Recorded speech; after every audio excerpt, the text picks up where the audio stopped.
that's it, but sometimes outside pressures. Sure. That gets back to you not trusting in God, so it's our problem. It's us, like I said, it's us, but the outside, how people view you and what they think of you and stuff like that, your thoughts run them up where they shouldn't be. Yeah. Another thing that enters in, going back to what Debbie said, but another thing that can enter in for some people is their past. What? Their past. Yeah. Maybe a time when they didn't know the Lord or were living outside of the faith that maybe they grew up with or whatever. Yeah, it goes back. Sure. I love that phrase, our joy is to be exuberant. Mm-hmm. My sister Liv was here this weekend. I have 3 sisters. 2 of us live here, and 2 live out of town. And it was my sister that I'm close to lives in Meadowbrook. Our birthdays 8 days apart. So anyway, my other 2 sisters came with birthday cakes. She is Mimi, between Mimi and Debbie, I love her, just exuberant. Happy. I mean, you can't help but be happy when you're around them. Yeah. And she has a very troubled life. Her husband already has Alzheimer's. He's 10 years older than her. And she has a son who, I forgot what they say he has, but he hears voices and all that. A mental illness. Mm-hmm. And she works. Wow. But she's always happy. And I mean, she goes out on everything. Here she comes, we were sitting in the restaurant and she opens up this stuff. And she had a crown for me and my sister. Here we were sitting in that restaurant at the Summit with our crown on. Then she put a sash on us. We looked like Miss America. That said happy birthday. So everybody passing us was wishing us happy. But point being, people who are exuberant like that make you happy. Their joy spills over on you. Mm-hmm. And it's amazing to me that so many people who have troubled lives have so much joy. Yeah. I mean, to her, she was having a ball. Yeah. Giving us all this stuff. And I didn't open my birthday card and there's $50 in it. That's me and my sister. She brought both of us birthday cakes because I like lemon and nobody else likes lemon, so I never buy it. I'm bringing what's rest of it to the lunch Sunday. It's so beautiful. We ate half of it, but I got another half. Then she brought my other sister just a plain yellow cake with white chocolate icing. The point being, people that are exuberant about sharing their joy is such a blessing. Yeah. And would you say that if she were to be asked, where do you get your joy? What would she say? She was born like that. She is a Christian, but she's always been like that. Yeah. But I'm sure through her troubles that she has, Yeah. She appreciates it. And, and the bad part is, I've shared this before, how I have trouble letting people who are having a hard time. Our birthday was in January. Every week she wanted to come. Something was going on. It was snowing one weekend. Uh-huh. My sister travels a lot. She wasn't here. And she insisted, we usually drive halfway for the other 2 birthday parties. But she said, I'm coming to Birmingham because she bears Valentine's. She didn't get to come Thanksgiving. And it meant so much to her. I said, please don't give us money. Don't, you're spending gas money. But it's her that was getting so much joy out of it too. And finally my sister and I said, I know she's going to give us money. I know she's going to buy us a cake. I've talked to her and talked to her. It doesn't do any good. And so my sister finally said, let's let her do what she wants to. And she was so happy. Yes, yes. Out in the front taking pictures with our crown on and our sash. And we had the kids, throw up our legs and kick. She's just fun. Yeah. Oh, wow. But anyway, there's 2 lessons in that. Share your joy, and the other, if somebody wants to do for you, let them do. It's as much their joy as it is yours. Right, right. Make some wanna know why, wonder what you up to, why are you so happy? It's like I was talking about with RJ, Yes. it makes an impact, or what Asher did, that makes an impact, and I think that's the Holy Spirit. You don't have to verbalize things. Right. Yeah. Just be. Yeah. Right? Well, we said earlier, people drawn to Christ, irrespective of whether they drawn to Christ in terms of salvation, it's obvious. What kind of people do you want to be around? Well, things are, Right. or people like Everything's that. negative, yeah. Yeah. I mean, I hate to say it, but in my life, there's people who are just so negative, I just soon avoid them. Uh-huh. I mean, they may be good Christian people, but we had a pastor in this old Birmingham Presbytery, this like 40, 50 years ago. Robert Cross, I don't know if you probably don't remember Robert, and he was always, I got this going, I'm sorry. And really, nobody won't really like to be around him a whole lot. Right. His last name was Cross. And he's a minister. Now define that word though. There's a couple of meanings there. Yeah. Well, there are some people that you hate to ask them how they're feeling because you're gonna get a grocery list. You'll get a grocery list of Well, you really don't everything. want that, you just wanna know that they're okay. Yeah, Right. you just want to hear, You oh, don't need to know I'm what okay. color underwear they have on. No. Exactly. Exactly. Start saying it's good to see. It's good to see. Good to see you today. Mhm. Yes. Some people do the opposite in a way. People well, it's true, but people ask me, how you doing? I usually say, well, I'm better than I deserve. Well, that's certainly true. Yeah. And a couple of people, one was one of my customers, long time, he's an orthodontist, but he would say, I'd say, well, better than I deserve.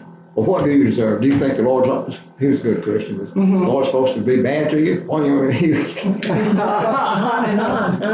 Yeah. he wouldn't have, he was spoofing to a large extent, but Yeah. Right. Right.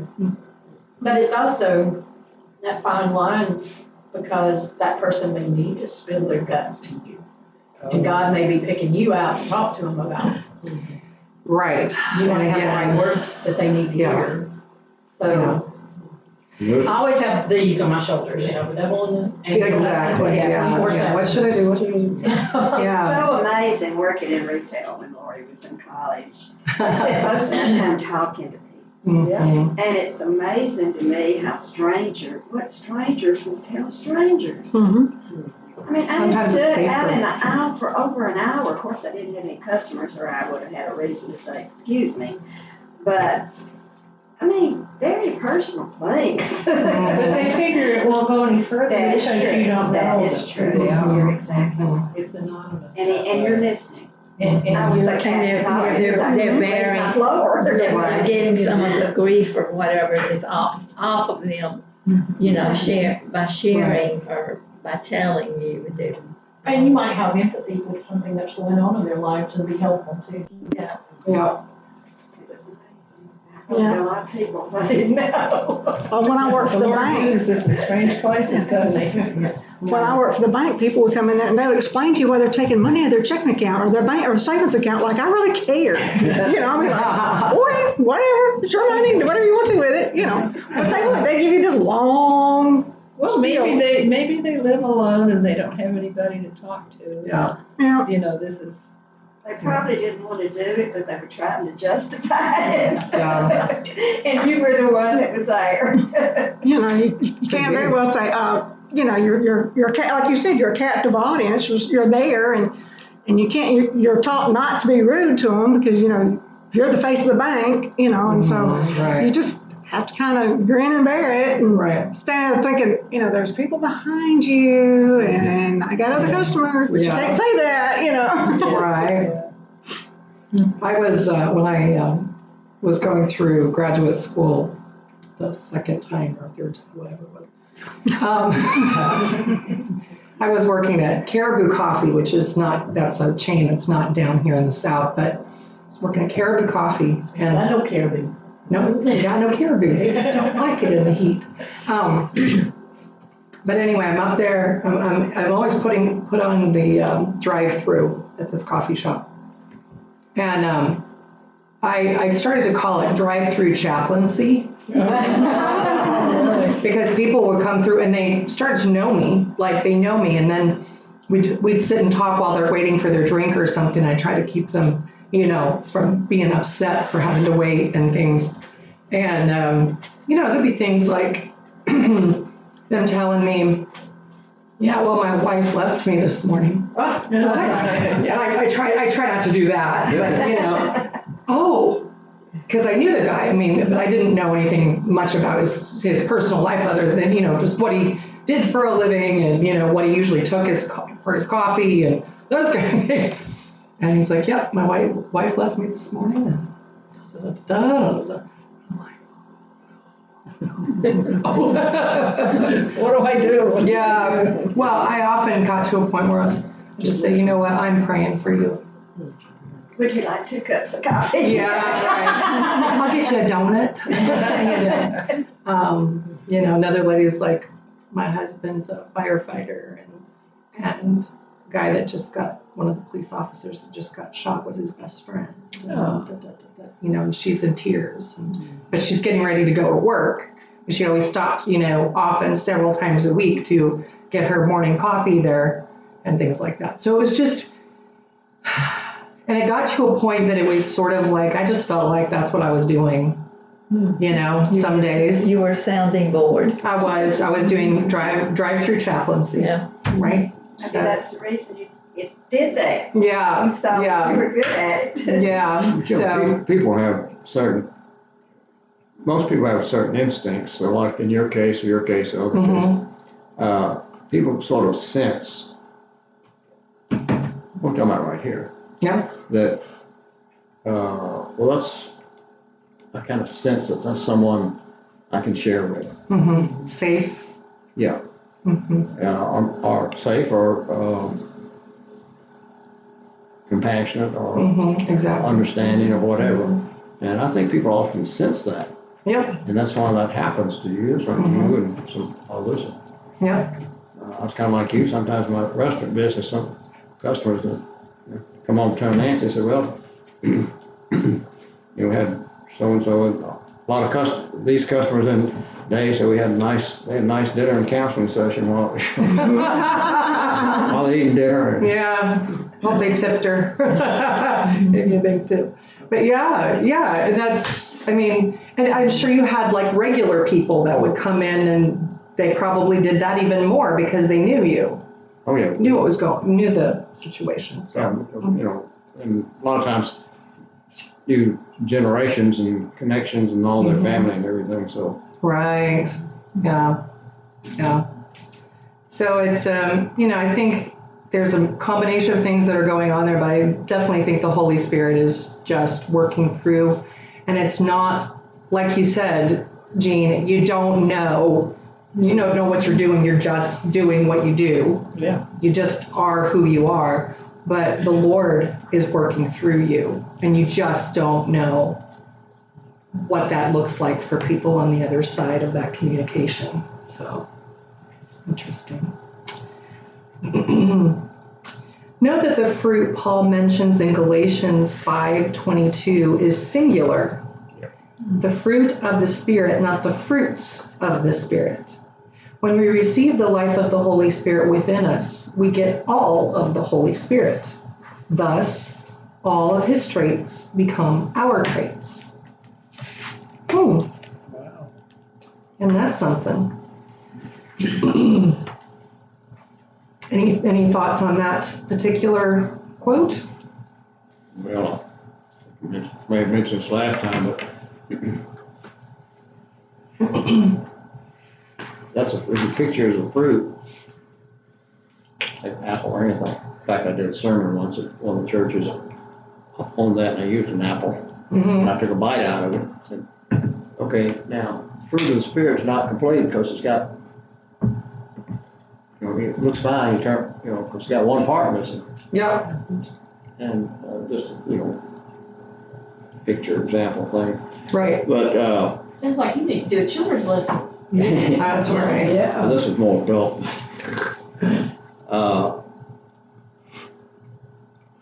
Point being, if any of those are lacking, then we need to work on that, because it is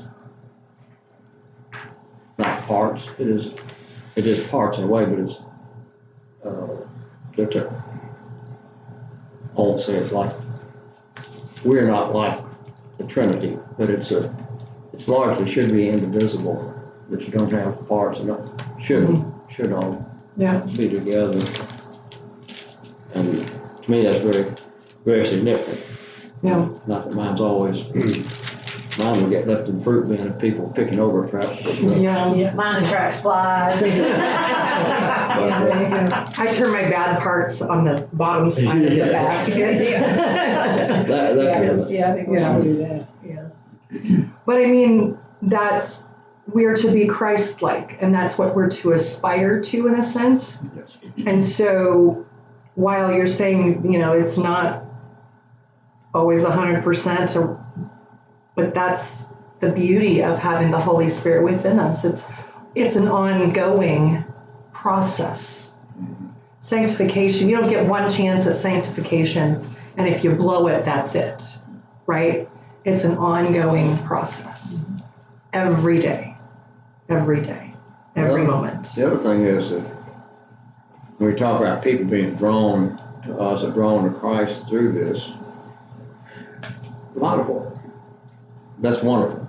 I mean, let's say in the early church, that's what drew people to Christians. Mm-hmm. But in reality, and the 8th verse here says, my Father is glorified by this, that you bear much fruit. Fruit being my disciples. And we usually take that as winning souls. It's not always the case. Which is true, but it also means that God is glorified or pleased when we exhibit that fruit. Yeah. Irrespective of its effect on other people. Yeah, I like that. Yeah. It's not just this, it's this. Yeah. God is Yeah. pleased or God is glorified because we're fulfilling what He wanted. Right. I like that. Yeah. And you put a smile on our Father's face, Instead of a constant eye roll. Yeah, exactly. Let me read this. It says, this is mine. It's so cute the way he rolls his eyes. That When he's like, you can just read it, he's like, oh my gosh, you're ridiculous. He's so smart. So, This is verse 22. It says, but in my Bible, and it says, but when the Holy Spirit controls our lives, He will produce this kind of fruit in us: love, joy, peace, patience, kindness, goodness, and faithfulness, gentleness, and self-control. And there's no conflict with the law. So at different times, we bear a different fruit. mm-hmm. So it's not the fruits are always available, but at the time that we need it, one of those fruits may outshine the other. Oh, sure. Yeah. So that's why, sometimes, being a good listener, is good. And then sometimes being, just saying hi or, a smile is all that's needed. Mm-hmm. But He gives us what we need when we need it, whether it's a big fruit or a little fruit. Whether it's a pineapple Yeah. or a coconut. Yeah. And we don't have to display them all at one time. Yeah. It's just the fruit, the one thing that's, as we need it, it's there. Yeah, and we're given the whole basket to begin with. Right. Yeah. If you believe in Him, and it goes on, it says, trust in Him. We're giving it all, but at one, most of the time we're just using one, Whatever is needed. whatever is To needed. fill whatever. Or pomegranate.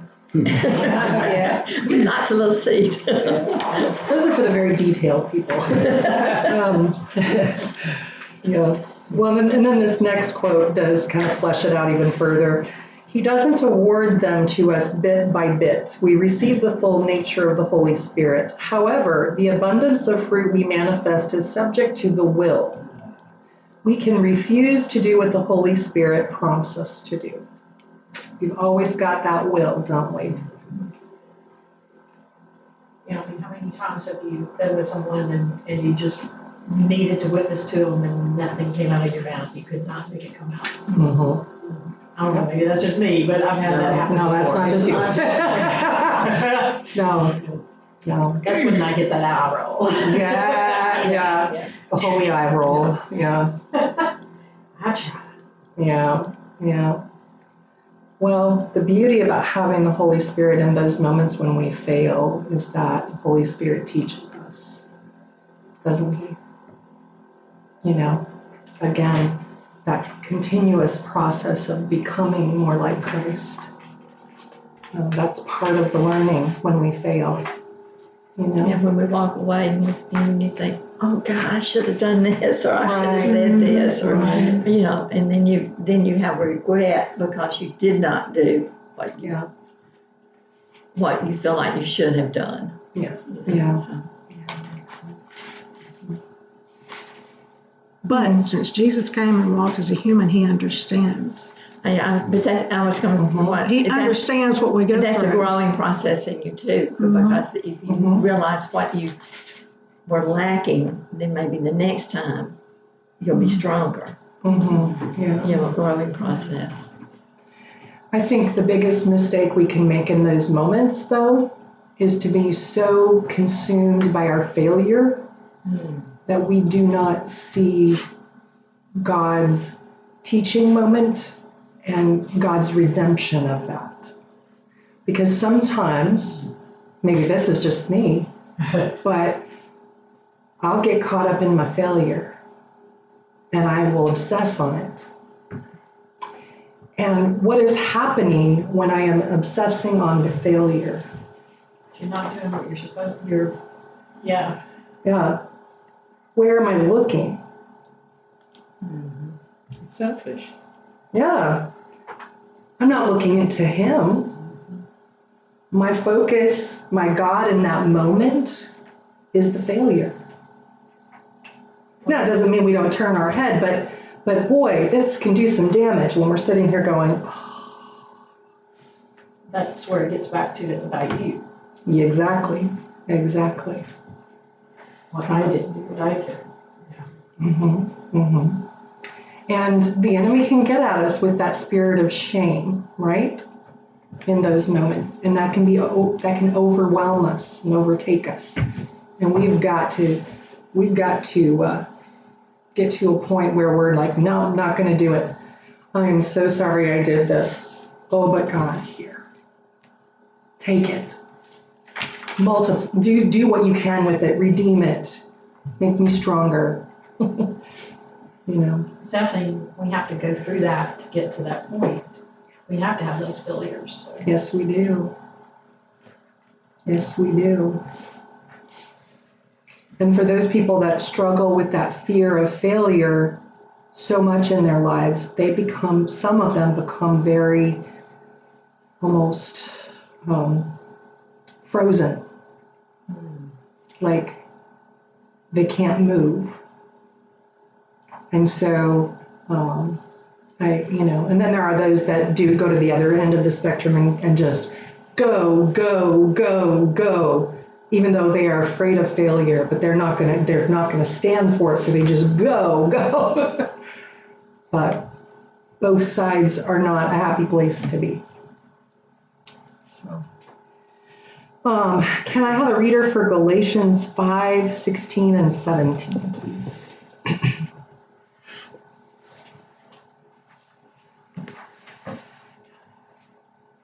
I advise you to obey only the Holy Spirit's instructions. He will tell you where to go and what to do, and then he won't always be doing the wrong things your evil nature wants you to.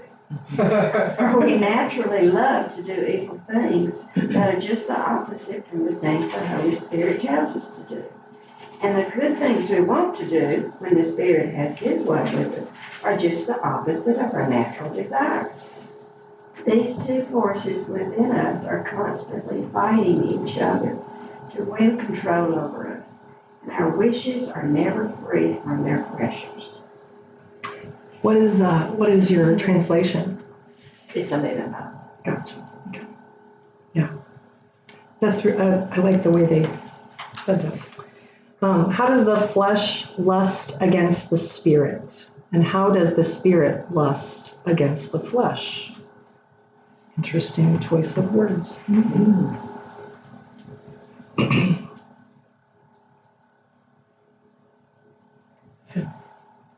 This is Galatians 5:16, and this is the Message. I have a parallel. And I like what it says. It says, live freely, animated, and motivated by God's Spirit, then you will feel the compulsion of selfishness. Mm.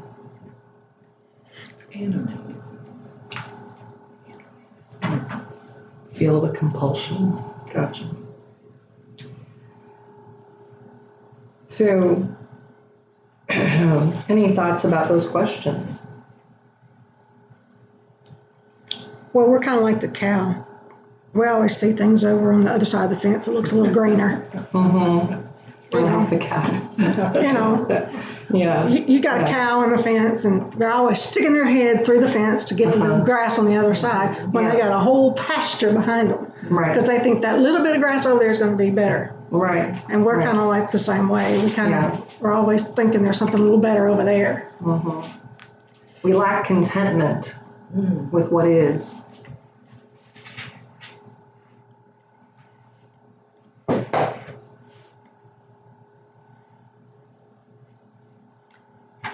Sometimes it's always a battle between, well, it always is a battle between wanting something.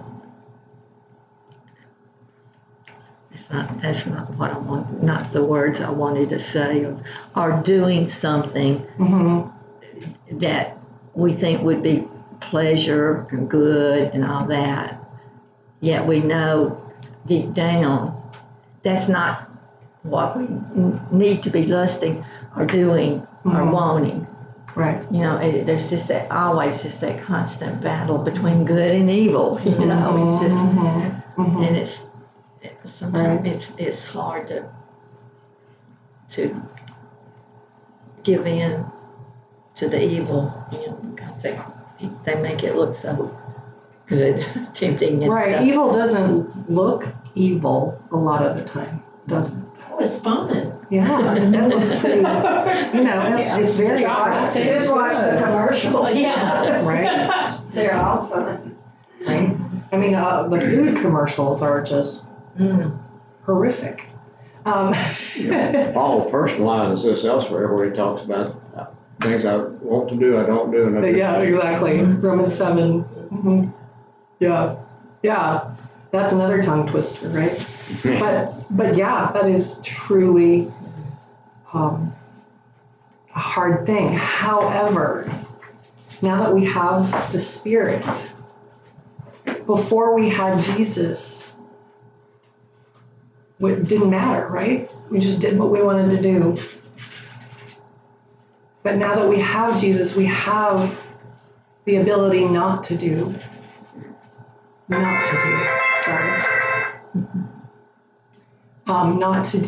what we have, what maybe our flesh wants to do. Yeah. I battle with chocolate a lot. Chocolate, yeah. I'm fighting, I have chocolate all over my house, and I see how long I can go without it. I couldn't do that. I mean, those little bitty tiny tubs, and I got a box that My I have husband thinks he's open. being so sweet, he'll bring me chocolate. Yeah. And my A1C's up, so I'm trying to Right. be good. Right. But anyway. Those that don't have diabetes do not understand the fight. Mhm. Oh, well, I don't have that, but there are people in the family. But those of us that have diabetes, try to explain to people that don't have it why we can't eat certain things and why why we have to limit certain things. They just don't understand, and it's kind of frustrating. And it's kind of the same thing with fighting, good and evil, it's like, you know what's good, you know what's evil, and you don't, it's hard to fight it all off all the time. Not give in to it. Mm-hmm. Is it getting better? Because I know you've had this for a while. Been off of it so long, does it get better? Well, you can manage it. It's not something that goes away. You live with it for the rest of your life. You have to keep it under control. And I mean, some days it's not so difficult, but there's other days that you just see something, you're like, I gotta have that now. And it's like the doctors say, don't tell yourself you cannot have something, because then you'll crave it and want it, and it'll just be a constant battle. Let yourself, if you just gotta have have a little bit, and satisfy that little bit of a craving, and then you won't be so bad off. The main fruit. Don Clark, some of y'all remember, Don Clark's home at church, and he told a story. He was telling not from the pulpit. But anyway, he was from Clarksville, Tennessee. Guess when he was growing up, he had an uncle who had severe diabetes, and this would be back in the 1950s, I guess, and treatments weren't quite as good. But he had it for all his life. He's older, and he couldn't eat sweets. He got so frustrated that one day he went by and bought a whole cherry pie at the store. And he got a spoon. He started walking toward the hospital.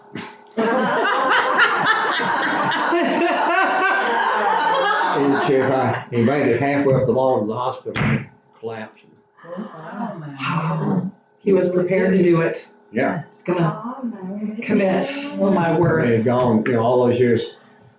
I'm gonna do it, I guess do it or die, and Yeah. he did. Yeah. Oh my I mean, he word. died? I think so. As I recall, that's what he said. Wow. That's been a long time ago, but I think that's. Wow. Yes, diabetes treatment has come a long way since back then. Yeah. Yeah. I had a friend who could make a piece of candy last the longest time. She would just nibble a little bitty bit and just enjoy the heck out of it, Yeah. That's what my sister tells me. She said, get those little doves. Well, I did, but it's gone. Yeah. She sits there and nibbles some. She says, enjoy every bite. Yeah. No, that's not enough for me. Yeah. That dove was awfully small, wasn't it? Yeah, it was small to start with. Yeah. Oh my. Yes. Kind of like sin. Yeah. Nibble it, it'll eventually get to you. I have a lady I used to work with, Precious Carson, but she had diabetes, had a pump, walk around drinking Mountain Dew, full strength, eating candy bars because she had a pump. Well, she just recently had a liver transplant, because that Right. sin to her body was killing her slowly. It took years, but that happened, and that's the way sin does. Yeah. That's the one thing about diabetes is you don't realize the damage you're doing to your body now. You realize it later on down the road, and it's too late then to do anything about it. Like Eloise, she used to hide, I remember that was her control. She would hide candy bars all over the kitchen. Wow. I think about it, they just have Yeah. to go to her, place in her eyesight. And it was because of that. Yeah.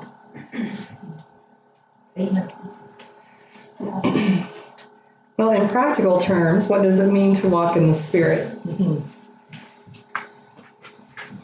try to do your best and you keep going and keep trying. Yeah. Yeah. And get back up on the horse again when you fail, right? To invite him in to run our lives for us, basically, or direct our lives. Yeah. I think that's an interesting choice of terms because it implies that we have a choice, don't we? To invite him or not. And so, even as Christians, we still have that choice of going, you know what, Lord, I don't want to listen. Well, as we say, we believe anyone who's saved has the Holy Spirit. Right. So it's not a matter of, I need Holy Spirit to come in and come in. I'm not knocking charismatics, but still, not Pentecostal, but you got all, it's all there. Point right here like your heart. And the only thing is, how much you're gonna open up and let him take over. That's really the only question. Exactly. Unfortunately, I think in a way, God has given us the thermostat for, controlling that. How on fire are we gonna be? Taking that metaphor further, right? How on fire are we gonna be? Yeah. Well, we got through a whole page today. We are buzzing through this lesson. So we're on page 4 for next time, starting on that one. And, yeah, so we're done.